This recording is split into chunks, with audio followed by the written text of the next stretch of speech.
xeyir, xoş gördük sizi.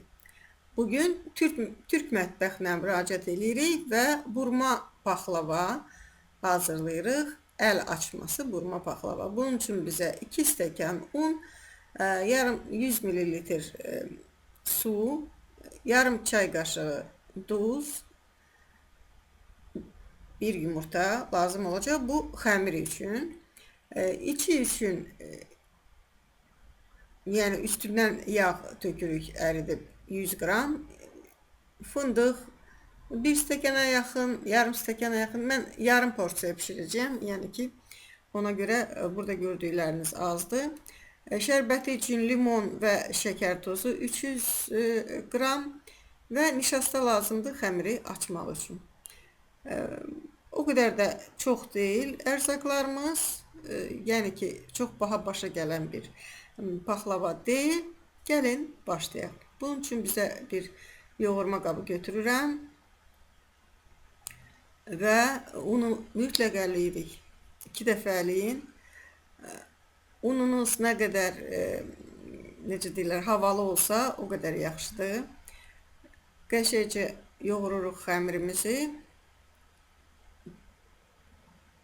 Ortalıqda bir çuxur açar. Bura bir yumurta, ağlı, sarılı. Baklava xəmirləri cürəbəcür olur. Bu ən sadəsidir. Və duzu suda əridirik, əlavə edirik.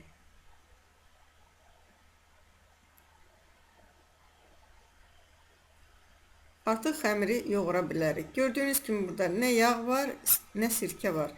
Bəzi paxlava xəmirlərində həm yağ var, həm sirkə var, həm yumurta var, həm duz var.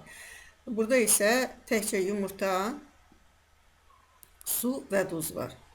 Ona görə xəmiri belə çırt-çırt olur. Yəni ki, çox xırçıldayan bir xəmir alınır. Yağ olsaydı daha incə olardı. Adətən yağ olan dilbər dodağında olur və başqa paxlavalarında olur. Mən çalışacağım onları hamısını bir-bir sizə hazırlayayım. Əlbəttə imkan daxilində. Xəmiri yoğurdum. Gördüyünüz kimi xəmirimiz bərk alındı. İstəyirsinizsə, sizə çətindirsə yaymaq, onu biraz boş tuta bilərsiniz. Onda yaymaq daha asan olur. Üstünü örtürük, qoyuruq qalsın, bir yarım saat özünə gəlsin. Amma siz dəsmalla örtməyin, üstünə çalafan qoyun, daha sonra dəsmal qoyun ki, qurumasın. Çünki xəmiriniz əgər bərk olsa yaymaq daha çətin olur. İndi mən biraz öyrəşmişəm, ona görə üstünə dəsmal atdım. Şərbətini hazırlayaq. Şərbət üçün 300 ml su və 300 qram şəkər tozu lazımdır. 300 qram hardasa 1 stəkan dolu və yarısı olacaq. O qədər də elə su lazım olur. Yəni, mən bütün ərzaqları videonun altında yazacağım. Siz onu görəcəksiniz və o cürə istifadə edəcəksiniz. Bu stəkanın ölçüsü məndə biraz fərqlidir. Ona görə artıq mən öz ölçümə uyğun bura şəkər tozumu əlavə edirəm. İstəyirsinizsə şəkər tozunu az da eləyə bilərsiniz və ya şərbətini daha az eləyə bilərsiniz. Bir dilim limon atım içinə ki, həm ətri, həm də şəkərin xarlamasına mane olsun. Vəssalam. Qoyuruq qaynamağa. Nə qədər qaynadırıq? Qaynayandan sonra bir 5 dəqiqə heç olmasa qaynasın. Xəmirimiz dincəldi. İndi xəmiri götürürük və bizə onu yaymaq lazımdır. İndi xəmirimizi kündələrə bölək. Neçə kündə? Onu siz qərara alarsınız özünüz üçün. Mən isə 6 kündə eləyəcəm. Kündələr balaca-balaca olsun. Çünki onları çox nazik yaymaq lazımdır. Və açılanda mənim masamın üstünə yerləşsin. Mən burada rahat işləyə biləm. Çalışın ki, hamısının ölçüsü bir olsun. Baxın, 6 kündə hazır oldu. İndi mən onu bir qaba qoyub üstünü streçləyəcəm ki, qurumasın. Çünki Bir-bir götürüb yayan vaxtı bunlar qalıb quruyar. Üstünə nə badı dəsmal sərəsiz, qupquru olar və yaya bilməzsiniz. Qoyun onlar, elə bil ki, bir azacıq, hələ bir 10 dəqiqə kündələri qoysaz dincəlsin, daha rahat yayarsınız. Mən isə vaxt itirməmək üçün başlayıram birinci gündəni yaymağa. Və ya təmiz nişasta ilə yaya bilərsiniz.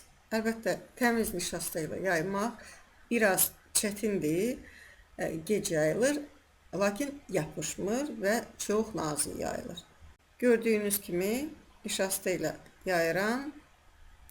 Baklava oxlevləri biraz başqa olur. Mən əlbəttə bizim oxlovdan istifadə edirəm. Məndə o oxlovdan yoxdur. Gördüyünüz kimi baxın, bu hələ qalındır. Bunu bir azacıq da açmaq lazımdır. Həm yaydığınız taxta və ya masa düpbədüz olmalıdır ki, çox nazik və düzgün yayılsın.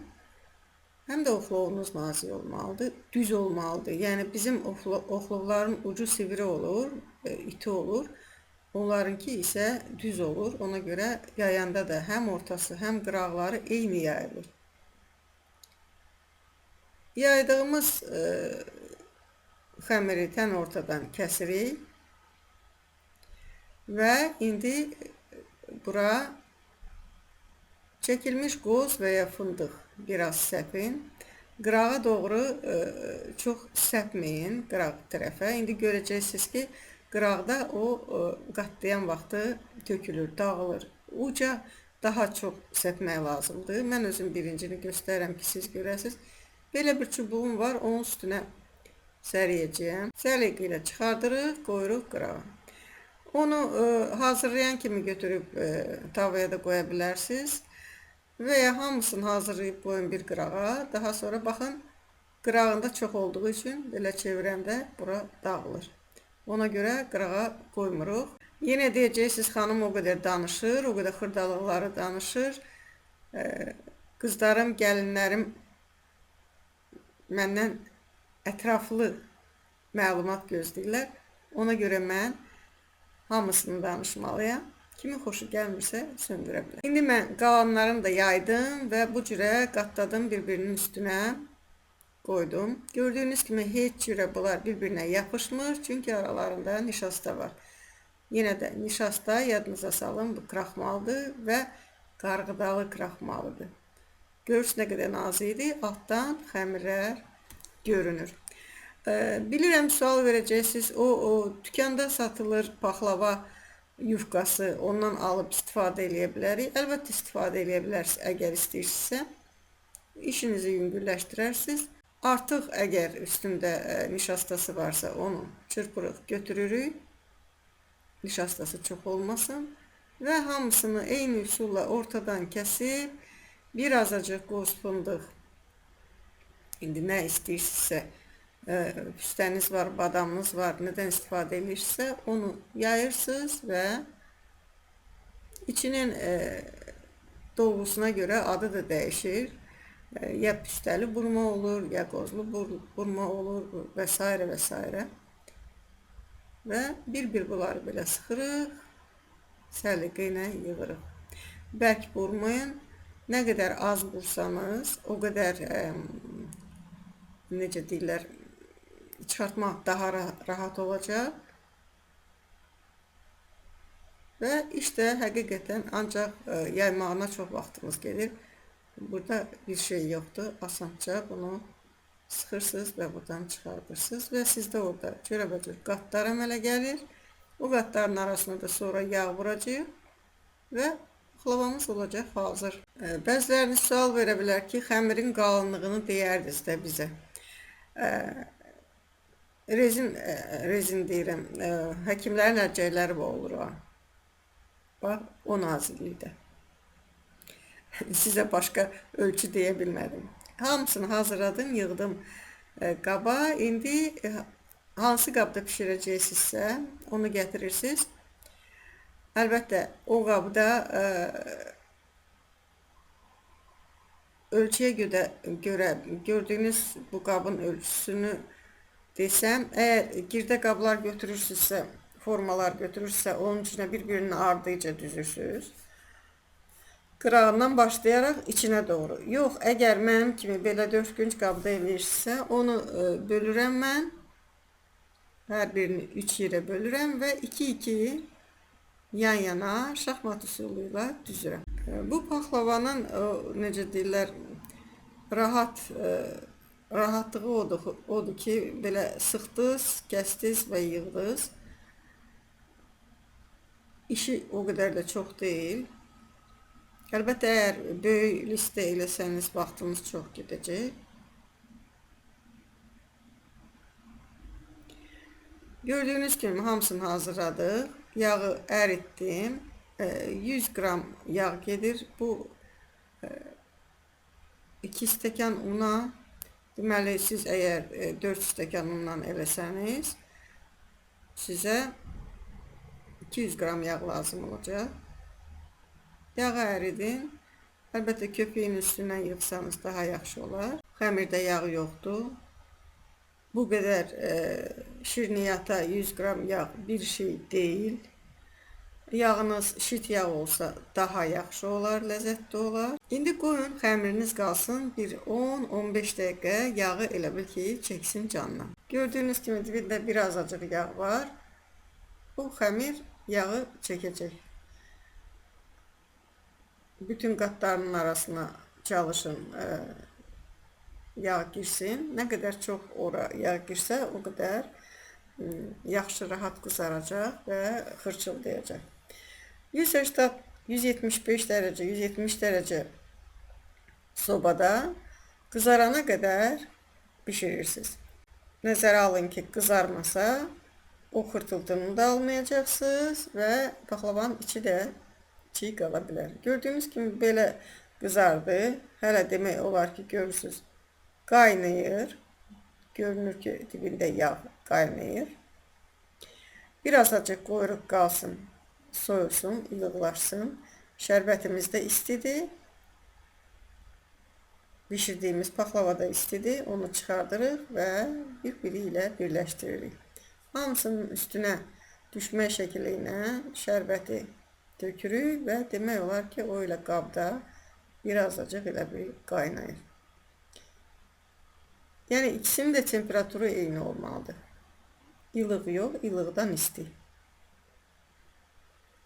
Hardasa 1 saat qalandan sonra bu şərbəti paxlava çəkir canına və çox ləzzətli bir şirniyyat əldə edirik. Xoşunuz gəldisə, siz də hazırlayın. Videonu tanışlarınızla paylaşın. Çətin deyil, yığışın bir yerdə pişirin. Nuşcanlıqla yiyin, bağlarınıza yedirdin. Hər halda aldığınız paxlavalardan 2-3 qat ucuz başa gələcək və əlinizlə bura şit yağı da qoyacaqsınız. Necə deyirlər, şəkər də görəcəksiniz ki, hansı şəkərdən qoymusunuz. Gördüyünüz kimi paxlavalar hamısı şərbətin içində üzür. Artıq şərbəti canını çəkməsə də çox yumşaqdır. Yəni, içində şərbət var. Xırç-xırçdır, ləzzətlidir. Məsləhət görürəm, pişirin. Peşman olmazsınız. İndi masanı biraz qaydaya salın və paxlavanın tavına baxın. Hamısı mənə baxır və gəl deyir. Deyirlər, nə qədər seçirsən seç, yerdə yaxşısı qalacaq. Ona görə seçməsəm daha yaxşıdır. Qabım hələ istidir. Çox tamamilə soğumayıb. Soğuyanda o şərbətin hamısını canına çəkəcək. Ləzzətlidir. Qozu fındığı daha çox olsaydı daha ləzzətli olardı. Lakin mən özüm onu az elədim. Çünki yaydı, istidir. Uşaqların allergiyası olmasın. Sizin üçün tamına baxın.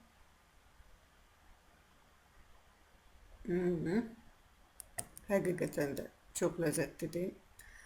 Baxın, burada heç bir şey yoxdur. Nə hil yoxdur, nə vanil yoxdur.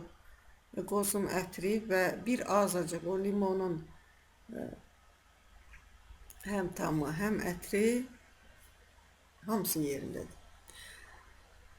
Videonu paylaşın, rəylərinizi yazın, abunə olmaq istəyirsə abunə olun və yenə də mənə qonaq gəlin. Sizi həmişə gözləyəcəyəm, sizin Şərqiyə xala.